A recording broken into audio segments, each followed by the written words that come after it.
সৰুসজাইত প্ৰথম 23 অনূৰ্ধ্ব ৰাষ্ট্ৰীয় বাস্কেটবল চেম্পিয়নশ্বিপ 30খন ৰাজ্যৰ অংশগ্ৰহণ প্ৰায় 8 শতাধিক খেলুৱৈৰ সমাৱেশ উদ্বোধনী অনুষ্ঠানত জিপাল কৰ্মবীৰ নবীন চন্দ্ৰ বৰদলৈ ইনডোৰ ষ্টেডিয়াম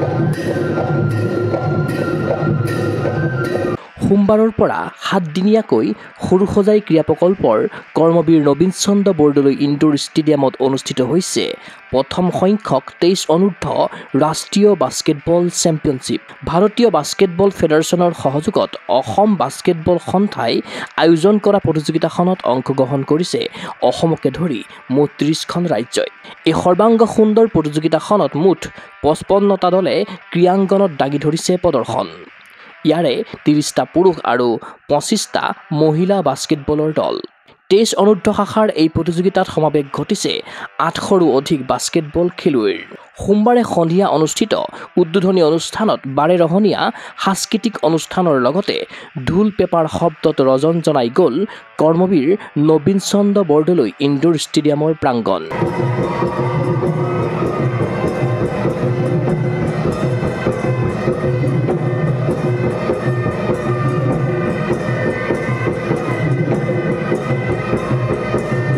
উদ্বোধনী অনুষ্ঠানত উপস্থিত থাকিল ক্ৰীড়ামন্ত্ৰী নন্দিতা গাৰ্লুচা মন্ত্ৰী পীযুষ হাজৰিকা ক্ৰীড়া সচিব কে.জে. হিলালী ক্ৰীড়া সঞ্চালক প্ৰদীপ টিমুং গুৱাহাটী পৌৰ নিগমৰ mayor Mrigen Saraniya basketball federation of ইণ্ডিয়াৰ সভাপতি আৰ্ধৱ অৰ্জুন অসম বাস্কেটবল সন্থাৰ মুখ্য পৃষ্ঠপোষক ৰিণিকী ভূঞা শৰ্মা সভাপতি পল্লৱ লোচন দাস সম্পাদক সাজিদ ৰহমানৰ উপৰি কেইবাগৰাকীও বিশিষ্ট ব্যক্তি পতাকা উত্তোলন কৰি প্ৰতিযোগিতাখন উদ্বোধন কৰাৰ লগতে কৰ্মৰ্দন কৰি খেলুৱৈসকলক উৎসাহিত কৰিলে অতিথিসকলে তদুপৰি উদ্বোধনী অনুষ্ঠানতে 30খন ৰাজ্যৰ পৰা অহা খেলুৱৈৰ অভিবাদন গ্ৰহণ কৰে অতিথিসকলে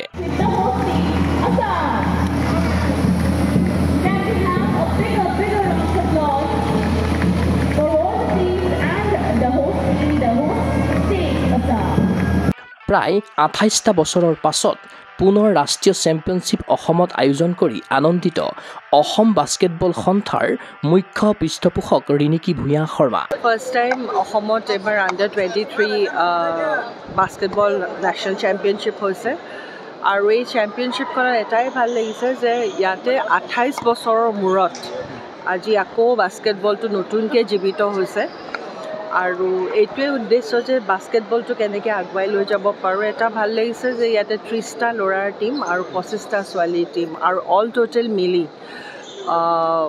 টোটেল এবাউট 1000 অফিচিয়েলছ প্লেয়াৰ্ছ আজি এই 24থলৈকে ইয়াতে গোটেই খেলখন আজিৰ পৰা আৰম্ভণি হৈছে শেষলৈকে থাকিব ডেফিনেটলি হোষ্ট টীম আৰু প্লেয়াৰ্ছটো সকলোৱে আৰু যেহেতু হোষ্ট টিম ডেফিনেটলি সদায় এটা আণ্ডাৰ প্ৰেছাৰ থাকিবই আশা কৰিছোঁ দে কেন পাৰফৰ্ম ভেৰি ৱেল 23 অনূৰ্ধ্ব পৰ্যায়ত প্ৰথমবাৰৰ বাবে টুৰ্ণামেণ্টখন আয়োজনৰ সুবিধা প্ৰদান কৰাৰ বাবে ভাৰতীয় বাস্কেটবল ফেডাৰেশ্যনক ধন্যবাদ জনালে অসম বাস্কেটবল সন্থাই প্ৰতিযোগিতাত প্ৰতিনিধিত্ব কৰিবলৈ 23 অনূৰ্ধ্বৰ ল'ৰা ছোৱালী উভয় শাখাতে দল গঠন কৰিছে অসমে এই সন্দৰ্ভত জনালে অসম বাস্কেটবল সন্থাৰ সভাপতি পল্লৱ লোচন দাসে যোৱা 25 বছৰ পিছত প্ৰথমবাৰৰ বাবে বাস্কেটবলৰ নেশ্যনেল গেমছ আমি আয়োজন কৰিবলৈ সক্ষম হৈছোঁ যোৱা 25টা বছৰ আমি বাস্কেটবলে যেনেকৈ উত্থান কৰিব লাগিছিলে অসমত আমি হয়তো কৰিব পৰা নাছিলোঁ কিন্তু শেহতীয়াকৈ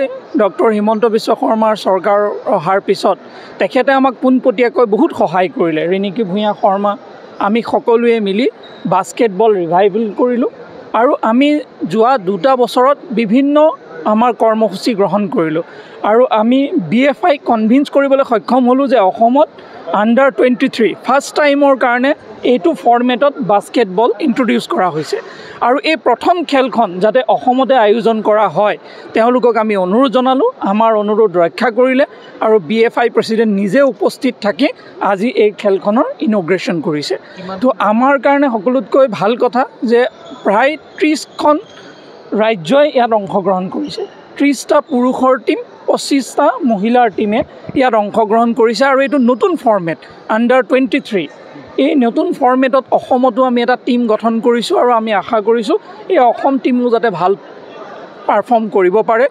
এই ৰাষ্ট্ৰীয় প্ৰতিযোগিতাৰ উদ্বোধনী অনুষ্ঠানত উপস্থিত থাকি আনন্দিত ক্ৰীড়ামন্ত্ৰী নন্দিতা গাৰ্লুছা।